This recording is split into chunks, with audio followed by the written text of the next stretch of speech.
Exodus chapter 26.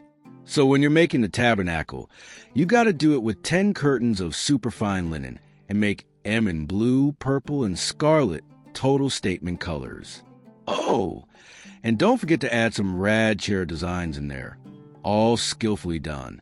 Each curtain should be 28 cubits long and 4 cubits wide, and all the curtains should be the same size. Take 5 of those curtains and connect them together, and do the same with the other 5. So you've got 2 sets. Then make some loops of blue fabric on the edge of one curtain, right at the edge where it connects. Do the same thing with the edge of the second set of curtains. You'll need 50 loops on each set, so they totally line up and hold on to each other. Then get 50 gold clasps so fancy, and use them to connect the curtains so the whole thing becomes one awesome tabernacle. After that, you'll make a covering for the tabernacle out of goat's hair. 11 curtains for this part, yeah? Each of these curtains should be 30 cubits long and 4 cubits wide, and they should all be the same size, too. Couple 5 of the curtains together, and the other 6, but you're going to fold the 6th one in half at the front of the tabernacle. Make 50 loops on the edge of the outermost curtain in one set, and do the same for the other set of curtains. Then grab 50 bronze clasps so chic, and hook the tent together so it's all in one piece. Any extra from the curtains will hang over the back of the tabernacle, totally covering it, and the leftover cubits of curtain on each side will hang down over the sides of the tabernacle for extra coverage. So stylish. Oh, and don't forget to make a cover for the tent out of ram skins dyed red. And on top of that, add a cover badger skins, like, wow. Now for the structure. Make boards out of shittim wood to stand upright for the tabernacle. Each board should be 10 cubits long and 1.5 cubits wide. There'll be 2 tenons on each board slots that fit together. Do this for all the boards. For the tabernacle's south side, make 20 boards. Then make 40 silver sockets to go on the boards. 2 sockets for each board for the 2 tenons. For the north side, do the same, 20 boards and for 40 silver sockets of silver, with lots of sockets. For the west side, make 6 boards. And for the corners at the back, you'll make 2 boards. These corner boards will be paired together at the bottom and at the top with 1 ring. So both corners will have this setup. So that's a total of 8 boards with 16 silver sockets. 2 sockets under each board. Next, make 5 bars of shittim wood for the boards on one side of the tabernacle, and 5 bars for the other side, and 5 bars for the back side on the west. The middle bars should run through the boards from one end to the other. Overlay the board with gold. Make gold rings to hold the bars. And of course, overlay the bars with gold too. So fancy. Then, you'll set up the tabernacle just like you were shown on the mountain. For the inside, make a veil with blue, purple, and scarlet fabric, using fine twined linen. Add some super rad cherubim designs, too. Hang this fab veil on 4 gold-covered pillars of shittim wood with gold hooks, and put them on silver sockets. Hang the veil under the clasps, and behind it, put the Ark of the Testimony. This veil will totally separate the holy place from the most holy place. Place the mercy seat on the Ark of the Testimony in the most holy place. Then put the table outside the veil and the candlestick across from it on the south side, while the table goes on the north side. Make a curtain for the entrance of the tent with blue, purple, and scarlet fabric, fine linen, and some needlework. So fab. Make 5 pillars of shittim wood. Cover them with gold and add gold hooks. Cast 5 bronze bases for the pillars. Exodus chapter 27. So you're going to make this altar out of shittim wood, right? It's got to be 5 cubits long and 5 cubits wide. Totally square, you know? And then 3 cubits high. Pretty solid, dude. Oh, and the altar's got to have these gnarly horns on all 4 corners. Make sure they're all part of the same structure and cover the whole thing in brass. So shiny, so fab. You'll need some accessories too, like pans for the ashes, shovels, bowls, meat hooks, and fire pans. All of it should be made from brass to keep the whole look super cohesive. And for the altar, add a brass grate with a cool network pattern. Attach 4 brass rings at the corners for extra strength. Slide that grate underneath the altar, midway down, super sleek, you know? Then you'll make these staves. That's just a fancy word for carrying poles. Out-of-shit them with 2, and totally cover them in brass. So classy. Slip those staves into the rings on both sides of the altar so you can carry it around, but without breaking a sweat. Oh, and the whole altar's got to be hollow inside, just like it was shown to you on the mountain. So don't forget that part. Next, you're making the courtyard for the tabernacle. Okay, on the south side, you use fine twine linen for the hangings, 100 cubits long. Super breezy, right? You'll need 20 pillars and 20 brass sockets to hold everything up. And the hooks and the rods of the pillars should be all silver, because, duh, silver goes with everything. For the north side, it's the same setup. 100 cubits of linen with 20 pillars and 20 brass sockets. Hooks and rods? Silver, of course. The west side will be 50 cubits wide, with 10 pillars and 10 sockets. Totally proportional, you know? Now, for the east side, which is also 50 cubits wide, here's what you do. You'll have hangings that are 15 cubits long on one side, with 3 pillars and 3 sockets. And the same on the other side. Super balanced, dude. And for the entrance, you'll need a 20-cubit hanging in blue, purple, and scarlet. And make sure it's fine twine linen with some killer needlework. It's going to look fab. 4 pillars and 4 sockets should do the trick. All the pillars around the courtyard should be silver filigree with silver hooks and brass sockets. Major style points. The courtyard will be 100 cubits long, 50 cubits wide, and 5 cubits high. Pure fine linen with brass sockets. It's like super majestic. And don't forget, everything inside the tabernacle, like all the tools and stakes, should totally be brass.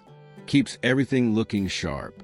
Also, tell the children of Israel to bring you pure olive oil, pressed and perfect, to keep the lamps burning 24/7. Gotta keep that glow going, right? So Aaron and his sons are going to be in charge of this whole setup. They'll make sure the lamps burn from evening till morning in the tabernacle, outside the veil. It's like a forever rule for all the generations.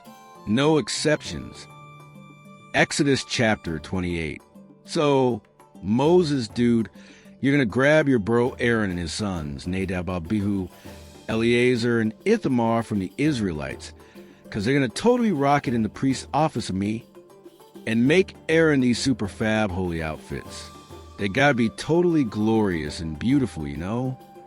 You got to talk to all those peeps with mad wisdom skills, because I filled them with the spirit of wisdom, and they're going to create Aaron's rad priestly garments, so he can serve me in style. Here's the deets on what they'll make. A breastplate, an ephod, a robe, the super cool embroidered coat, a mitre, fancy hat, duh, and a girdle. Like, these holy threads are for Aaron and his sons to wear when they're doing the priestly thing. Oh, and they're going to need gold and blue, purple, and scarlet materials, plus some fine linen. Because, hello, these outfits are going to be major. The ephod, it's going to be a combo of gold, blue, purple, and scarlet, all woven together with fine twine linen. The work is going to be so intricate, and it's going to have shoulder pieces that come together at the edges, holding it all together. The belt, or curious girdle, so fancy, is going to be made of the same stuff, gold, blue, purple, scarlet, and fine linen, just to keep a whole look totally cohesive. Now, check it. Grab 2 onyx stones and engrave the names of the tribes of Israel on them. 6 names on one stone, and the other 6 on the other stone, in birth order. So it's totally legit.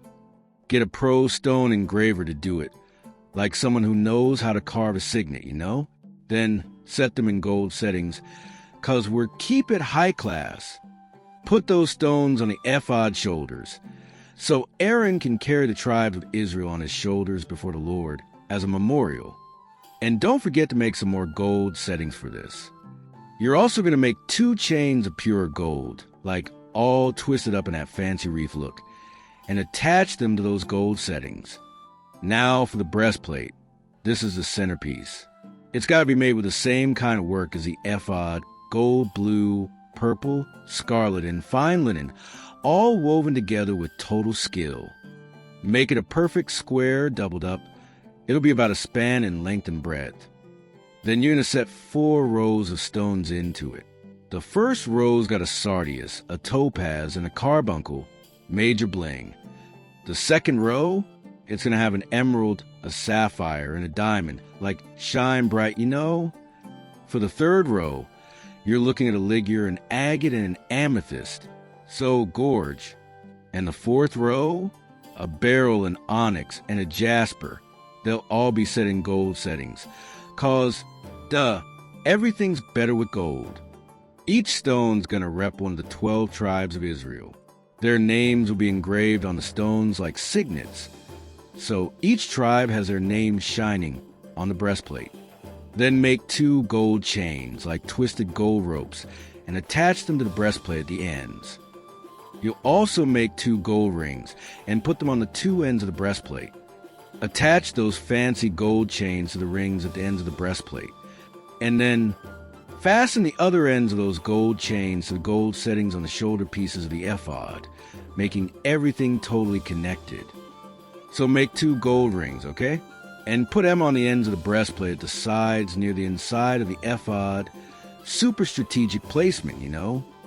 Then make 2 more gold rings and put them on the sides of the ephod near the front, just above the fancy belt. That curious girdle, you know, the one with all that extra flair. You're going to tie everything together with a cool blue cord, connecting the breastplate to the ephod, so it's totally secure and won't come loose when Aaron's doing his thing. Oh, and Aaron's going to carry the names of all the tribes of Israel right on his heart when he enters the holy place. It's like a forever reminder for the Lord. Such a deep vibe. And don't forget to put the Urim and Thummim in the breastplate. They're like these super spiritual gems that Aaron's going to carry over his heart when he goes before the Lord. They're for making big divine decisions. No big deal. Now, for the robe of the ephod, make it totally blue, like the sea or the sky, super serene. At the top, there's got to be a hole for Aaron's head. But make sure it's reinforced with some woven work around it, so it won't tear. We're talking durable and stylish. Around the hem, you're going to add some pomegranates in blue, purple, and scarlet. Super fruity and fab. Then throw in some golden bells between them. The pomegranate bell combo, totally chic. So, yeah, alternate a golden bell and a pomegranate all the way around the hem. It's all about balance, right? This is key, though. When Aaron's doing his priestly duties, everyone's got to hear those bells ringing when he goes into the holy place and when he comes out. Like, it's super important, keeps him safe, you know? Oh, and don't forget this major detail. Make a gold plate and engrave it like a signet ring with holiness to the Lord. It's going to be totally legit. Tie that gold plate to the front of Aaron's hat, aka the mitre, with a blue cord. That blue again, keeping it consistent. It's going to sit on Aaron's forehead, so he can carry the responsibility of all the sacred stuff the Israelites offer to God. This golden plate is key for Aaron's whole vibe of holiness and acceptance before the Lord. Now, you're also going to make Aaron's coat with some fine linen, embroidered all fancy. His hat, too, is fine linen, and he's got to have a belt with needlework. Like, every piece is a statement. For Aaron's sons, don't leave them out. Make coats for them, too, with matching belts and cool hats, all for glory and beauty. Like, they gotta look fab while serving, too. Then, you're gonna dress up Aaron and his sons in all this, anoint them with oil, consecrate, and totally sanctify them. so they're ready to serve me in the priest's office. They're official now. Oh, and one more thing. Make sure they got linen shorts to cover up their, nakedness. They're gotta wear them from the waist to the thighs. Like, modest but functional. These linen shorts are essential whenever they enter the tabernacle or approach the altar. This is serious. If they don't wear them, they could die. This rule is forever. All future generations of priests will be rocking this holy outfit. Aaron and his sons are going to look totally divine in their holy fits, serving the Lord in the ultimate fab way. Exodus chapter 29. Okay, so here's what you got to do to totally consecrate Aaron and his sons to be priests for me, right? First, grab a young bull and 2 rams that are super flawless, no blemishes, totally perfect. Then you'll need some unleavened bread, cakes that are unleavened but mixed with oil, and also wafers that have oil brushed on them. All of this is made with the finest wheat flour, obviously. Put all of those in a basket, everything together, and bring the basket along with the bull and the 2 rams. Next, bring Aaron and his sons to the door of the tabernacle and give them a good wash up with water. Super important. Gotta stay clean for the sacred moment. Then you'll dress Aaron up in the full priestly drip. Start with the coat, then the robe with the ephod. Add the ephod itself. And don't forget the breastplate. Gird him up with a fancy, intricate sash for the ephod. He's got to look fab. Pop the mitre, aka the headpiece, on his head, and top it all off with a holy crown on the mitre. He's officially looking holy now. Now, take the anointing oil and pour it on his head to anoint him. This is the sacred glow-up moment. After that, bring his sons over and get them dressed in their priestly coats too. Tie their girdles around them. Put their bonnets on. It's a whole look. And just like that, the priesthood is theirs forever. You're officially consecrating Aaron and his sons for the Lord's work. Now, bring that bull to the front of the tabernacle and have Aaron and his sons lay their hands on its head. It's like a sacred connection moment. After that, you're going to have to kill the bull in front of the Lord, right there at the tabernacle entrance. Things are getting real. Take some of the bull's blood and put it on the horns of the altar with your finger. Then pour the rest of the blood all around the base of the altar. Gather up all the fat that covers the insides, the fatty part of the liver, the 2 kidneys, and their fat. Burn that on the altar. As for the rest of the bull, like the meat, the skin, and the dung, burn it outside of the camp. This is an offering, and it's totally cleansing. Now grab one of the rams and have Aaron and his sons lay their hands on its head, too. After that, slay the ram and take its blood. Sprinkle it all around the altar. You know the drill. Cut the ram into pieces. Wash its insides and legs, and put all those pieces together, including its head. Burn the whole ram on the altar. This is a burnt offering to the Lord, and it smells totally sweet to him. It's a holy, fire-made offering. Next, take the second ram, and again, Aaron and his sons are going to lay their hands on its head. After you slay it, take some of its blood and put it on the tip of Aaron's right ear, the tip of his sons' right ears, their right thumbs, and their big toes on their right feet. Sprinkle the rest of the blood all around the altar. It's totally symbolic, marking them for divine service. So, take some of that blood from the altar, plus the anointing oil, and sprinkle it on Aaron, his sons, and all their garments. Totally consecrate them in their super holy outfits. They'll be fully set apart for real. Now, grab the fat of the ram, like the best parts. The fat around the insides, the liver, the kidneys, and the right shoulder. It's all for Aaron's consecration ceremony. Don't forget 1 loaf of bread, 1 oiled cake, and 1 wafer from the basket of unleavened bread that's before the Lord. Put all this in the hands of Aaron and his sons, and then do a wave offering. Yep, just wave it before the Lord. Then take it back from them and burn it on the altar as a burnt offering. It's going to smell so sweet to the Lord, like an offering made by fire. Oh, And don't forget to take the breast of the ram used for Aaron's consecration. Wave it before the Lord too. That part is yours. You're going to sanctify both the breast of the wave offering and the shoulder of the heave offering. It's a sacred moment for Aaron and his sons. This is going to be a forever thing. The children of Israel will always bring these offerings. It's like their way of giving peace offerings. And it's all part of their worship. Aaron's holy garments? Yeah, they'll be passed down to his sons.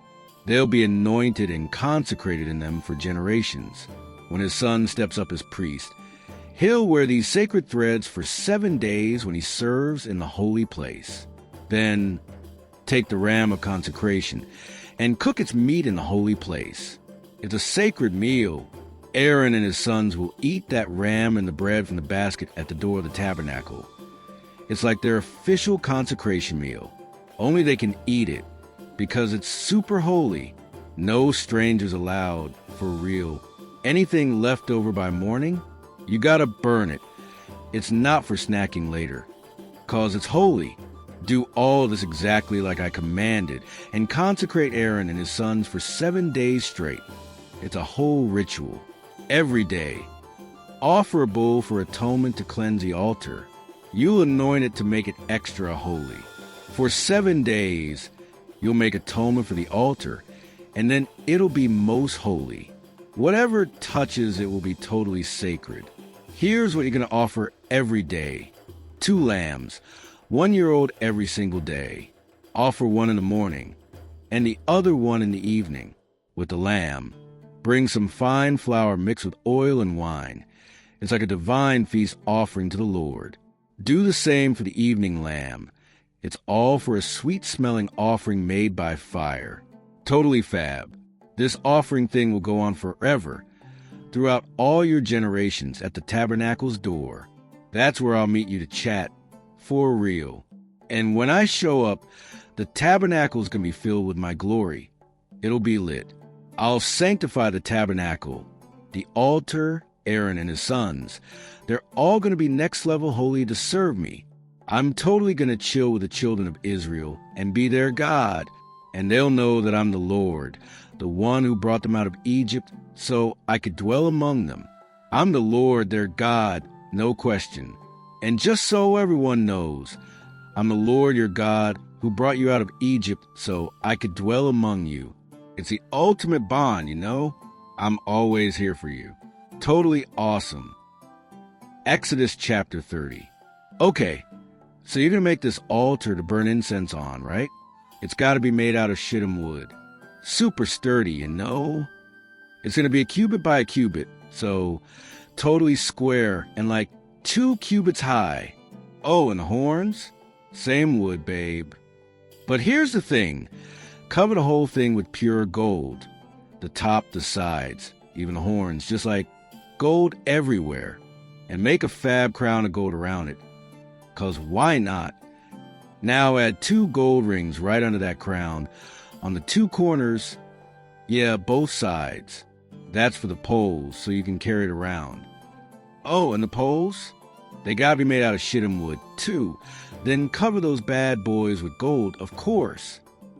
You're gonna put this incense altar in front of the veil that's by the Ark of the Testimony. That's where I'll meet you, so super important spot. And Aaron? Yeah, he's going to burn sweet-smelling incense on it every morning when he's fixing up the lamps. Gotta keep it lit, you know? And in the evening, when Aaron lights the lamps again, he's burning more incense. This is a forever thing before the Lord for all generations.